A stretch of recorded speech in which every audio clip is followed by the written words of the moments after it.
Assalamualaikum warahmatullahi wabarakatuh. Hai. Selamat pagi anak-anak kelas 3A yang insya Allah selalu dirahmati Allah dan selalu dalam lindungan Allah. Bertemu lagi dengan Bu Wahda.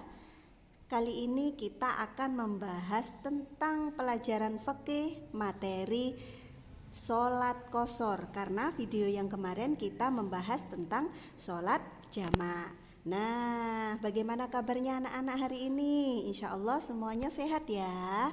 Oke, nah anak-anak, kalian harus tetap semangat ceria. Nah, sekarang kita akan sama-sama belajar dan menyaksikan video pembelajaran tentang sholat qashar. Semoga apa yang telah diterangkan sama Bu Wahda bisa memberikan kemanfaatan dan kemudahan dalam menerima pelajaran ya anak-anak. Jangan lupa sebelum belajar kita berdoa dulu. Oke, apakah sholat qashar itu? Nah, untuk lebih jelasnya lanjut, apakah sholat qashar itu? Terus kemudian bagaimana ya tata cara sholat qashar itu?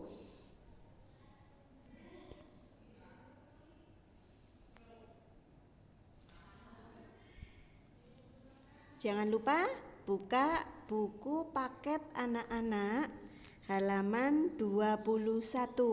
Dan untuk buku pendukungnya ada buku LKS. Selanjutnya anak-anak yuk perhatikan penjelasan Bu Wahda berikut ini. Tetap semangat dan semangat. Anak-anak, sholat qashar adalah sholat yang bilangan rokaatnya itu diringkas ya. Artinya melaksanakan sholat fardu yang bilangan rokaatnya asalnya itu 4 rokaat, kemudian dilaksanakan menjadi 2 rokaat. Adapun tata cara sholat qashar berserta niatnya dilanjutkan berikut. Anak-anak, dalam buku paket kalian halaman 21, yang namanya sholat qashar adalah sholat yang bilangan rokaatnya itu diringkas yaitu sholat fardu yang 4 rokaat dijadikan 2 rokaat. Nah, mengqashar sholat itu hukumnya apa? Hukumnya adalah diperbolehkan ya, bahkan lebih diutamakan bagi orang yang dalam perjalanan. Bagaimana? Apa dalilnya? Bismillahirrahmanirrahim. Wa idza darabatum fil ardi falaisa 'alaikum junahun an taqsuru minas shalah. Yang artinya, dan apabila kamu berpergian di muka bumi, maka tidaklah mengapa kamu mengqashar salatmu. Quran surah An-Nisa ayat 101. Anak-anak, syarat salat qashar sama dengan salat jamak. Orang yang dalam perjalanan atau berpergian jauh, namanya musafir ya, itu diperbolehkan mengqashar sholat dengan syarat 1. Bukan perjalanan maksiat. 2. Jaraknya jauh, sekurang-kurangnya sekitar 80 km atau lebih. Sholat yang diqashar hanya sholat yang 4 rakaat saja anak-anak, yaitu apa saja? Duhur, asar, dan isya. Sedangkan sholat subuh dan maghrib kenapa tidak boleh diqashar? Karena tidak bisa untuk diringkas. Yang sholat subuh karena 2 rakaat, yang sholat maghrib karena 3 rakaat. Masa iya sholat subuh nanti diringkas diqashar menjadi 1 rakaat? Tidak bisa kan ya. Sholat subuh masa menjadi 1,5. Nah, seperti itu. Mengapa alasannya tidak boleh diqashar? Lanjut, syarat yang keempat adalah berniat qashar ketika takbiratul ihram. Ya, Allahu Akbar, sebelum takbiratul ihram kita itu sudah niat mengqashar. Terus yang kelima, tidak bermakmum pada orang yang bukan musafir. Jadi anak-anak, sholat jamak qashar itu tidak boleh bermakmum pada orang yang bukan musafir.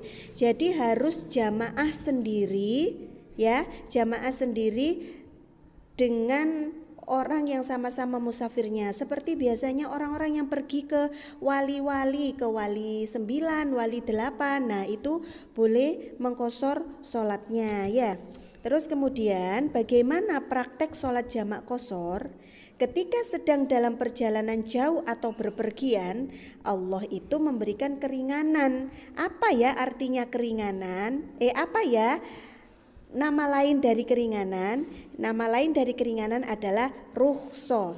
Bagi kita dalam mengerjakan sholat, keringanan yang Allah berikan sebaiknya kita manfaatkan, karena Allah menghendaki kemudahan dan tidak menghendaki kesulitan bagi kita dalam menjalankan ibadah kepada Allah. Nah anak-anak, Allah subhanahu wa ta'ala telah berfirman, yuridullahu bikumul yusra wala yuridu bikumul usra. Allah menghendaki kemudahan bagimu dan tidak menghendaki kesukaran bagimu. Quran surah Al-Baqarah ayat 185. Anak-anak, cara mengerjakan sholat jamak ada dua macam cara mengerjakannya. Kemarin sudah dibahas ya, jamak takdim dan jamak takhir. Jamak takdim yaitu mengerjakan dua sholat fardu pada waktu sholat fardu yang pertama. Misalnya sholat duhur dengan asar dikerjakan di waktu duhur. Sholat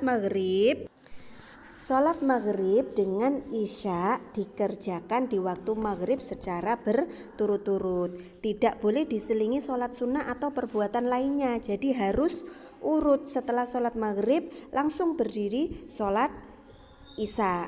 Terus kemudian jamak takhir yaitu mengerjakan dua sholat fardu pada waktu sholat fardu yang kedua. Misalnya sholat duhur dengan asar dikerjakan di waktu sholat asar, dan sholat maghrib dengan isya dikerjakan di waktu isya secara berturut-turut, tidak boleh diselingi sholat sunnah atau perbuatan lainnya. Nah, cara mengerjakan sholat qashar, tadi kan jamak. Kalau jamak berarti tetap tidak dikosor atau tidak diringkas ya, tetap 4-4. Terus kemudian cara mengerjakan sholat qashar yaitu dengan meringkas sholat fardu yang 4 rakaat menjadi 2 rakaat. Jadi sholat yang bisa dikosor hanyalah sholat duhur, asyar dan isya. Gerakan dan bacaan sholat qashar dikerjakan seperti sholat 2 rakaat biasa. Terus kemudian cara menjamak sekaligus mengqashar. Tadi kan menjamak saja. Kalau jamak berarti tetap 4-4-3-4 ya. Kalau mengqashar berarti 2 rakaat. Nah, sekarang cara menjamak sekaligus mengqashar. Jadi bisa dilakukan di waktu jamak takdim, bisa dilakukan di waktu jamak takhir, kemudian dikosor sekalian, maksudnya diringkas menjadi 2 ya, yang duhur sama asar menjadi 2-2, kemudian maghrib sama isya menjadi 3-2. Menjamak sekaligus mengqashar sholat dapat dilakukan secara bersama-sama. Artinya apa? Kita mengerjakan 2 sholat fardu dalam satu waktu sekaligus meringkas bilangan rakaatnya.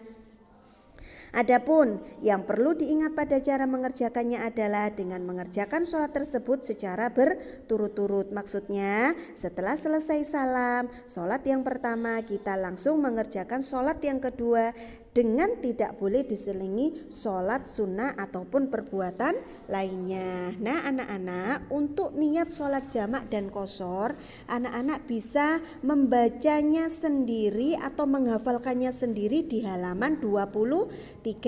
Di sini Bu Wahda akan membacakan satu niat saja ya, lafadz niat sholat duhur jamak takdim dan qashar. Berarti kalau jamak takdim dilakukan berarti kalau niat jamak takdim berarti dikerjakan di waktu duhur ya.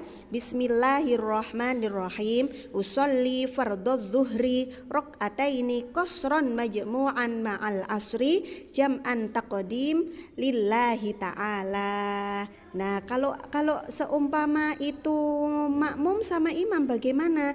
Kalau yang makmum usolli fardhu dhuhri rakaataini qasran majmu'an ma'al asri jam'a taqdimin makmuman lillahi ta'ala. Kalau yang imam tinggal menambahi imaman lillahi ta'ala. Seperti itu anak-anak ya. Semoga anak-anak bisa memahaminya. Nah, tugasnya anak-anak adalah mengerjakan soal yang berada di halaman 27, 28 dan 29. Jangan lupa, karena buku agama itu adalah dipinjami, Jadi dikerjakan di buku tugas hanya jawabannya saja ya anak-anak, biar kalian tidak pegal untuk menulis soalnya. Oke, selamat belajar dan tetap semangat. Assalamualaikum warahmatullahi wabarakatuh.